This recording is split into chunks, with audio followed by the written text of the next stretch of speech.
There's a particular kind of relief that arrives when your phone lights up with a message you are not supposed to want.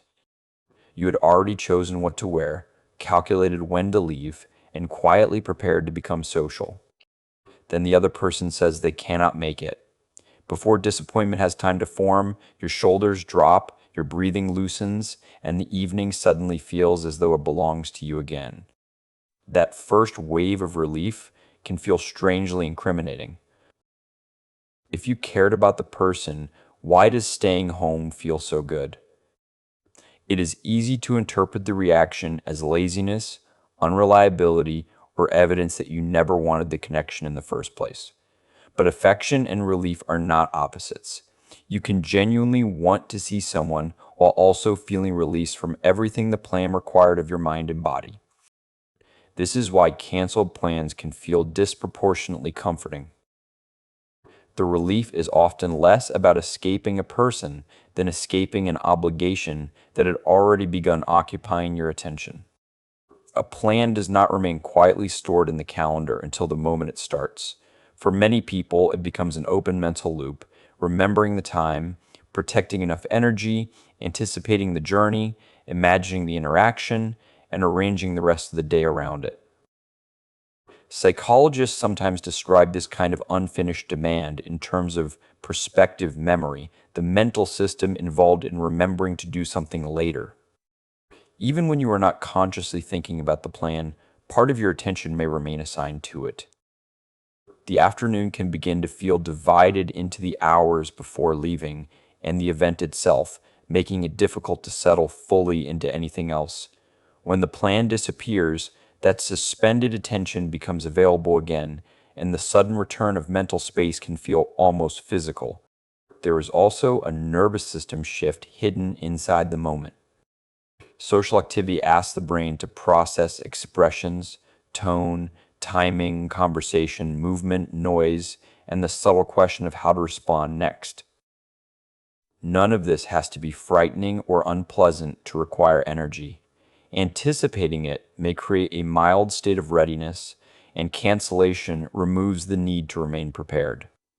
The body moves from mobilization toward rest, which is why the message can feel less like a scheduling change and more like permission to exhale. Control matters too. A planned evening contains commitments: where to be, when to arrive, how long to stay, and how available to remain. Once it is canceled, those decisions return to you without the discomfort of having disappointed anyone.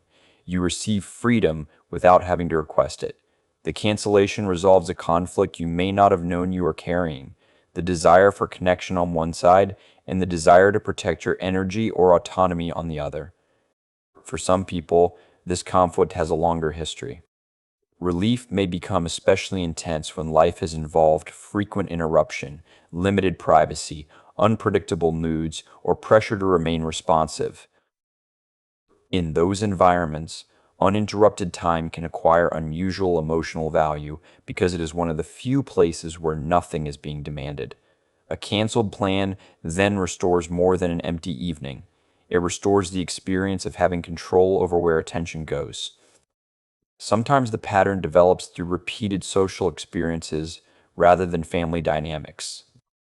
If gatherings often required careful self-monitoring, emotional performance, or managing other people's reactions, the mind may have learned to treat plans as work before they even begin. This does not necessarily mean the relationships are unsafe.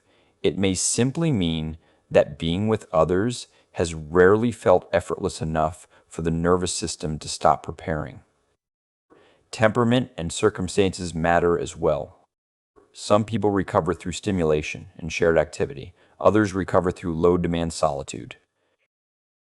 A person living alone may experience a canceled plan differently from someone whose workday involves constant conversation, caregiving, customer contact, or sensory noise.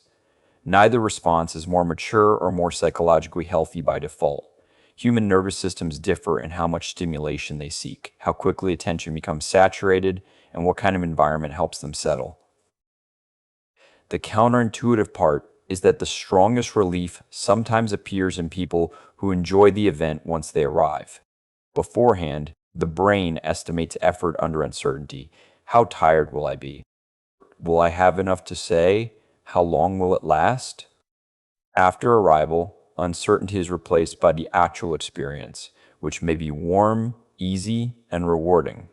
This creates a confusing pattern in which anticipation feels heavy, participation feels good, and cancellation still feels wonderful. Relief can therefore coexist with loneliness. Protecting an evening may preserve energy, autonomy, and emotional quiet, but repeated withdrawal can also reduce the very connection a person misses.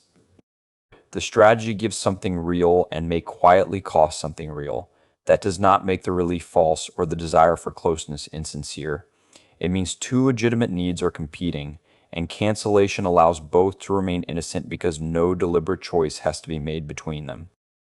There can also be a learned reward loop. When a plan is canceled, anticipatory tension falls immediately, and the brain notices that reduction. Behavioral science shows that relief can reinforce whatever preceded it, making future obligations feel even heavier because escape has become associated with safety. This does not mean enjoying cancellation creates a disorder or inevitably leads to avoidance. It simply explains why the emotional release can become stronger and more familiar over time. The distinction that matters is not whether canceled plans feel good, but what exactly the cancellation releases you from. It may be sensory load, social uncertainty, the performance of being engaged, a crowded schedule, or the feeling that your time is no longer fully yours. For someone else, it may be ordinary exhaustion. The same reaction can come from several different places, and it does not need one dramatic origin to make sense. You are not broken because an empty evening sometimes feels more inviting than an anticipated one. Your relief may be the nervous system recognizing reclaimed attention, reduced uncertainty, and the return of choice. It may have protected your energy in demanding periods, or preserved a small territory of privacy when too much of you felt available to everyone else. The reaction says very little about how deeply you care, and much more about what connection has come to require. A canceled plan may be only one of the quiet places where this pattern becomes visible. The moments that bring immediate relief often reveal the demands your mind has been carrying before you consciously name them. Following those moments with curiosity can uncover a surprisingly detailed map of how you learn to create rest, preserve control, and remain connected without disappearing from yourself. Thanks for watching. If you liked this effort, please like, share, and subscribe. It helps support more thoughtful videos like this.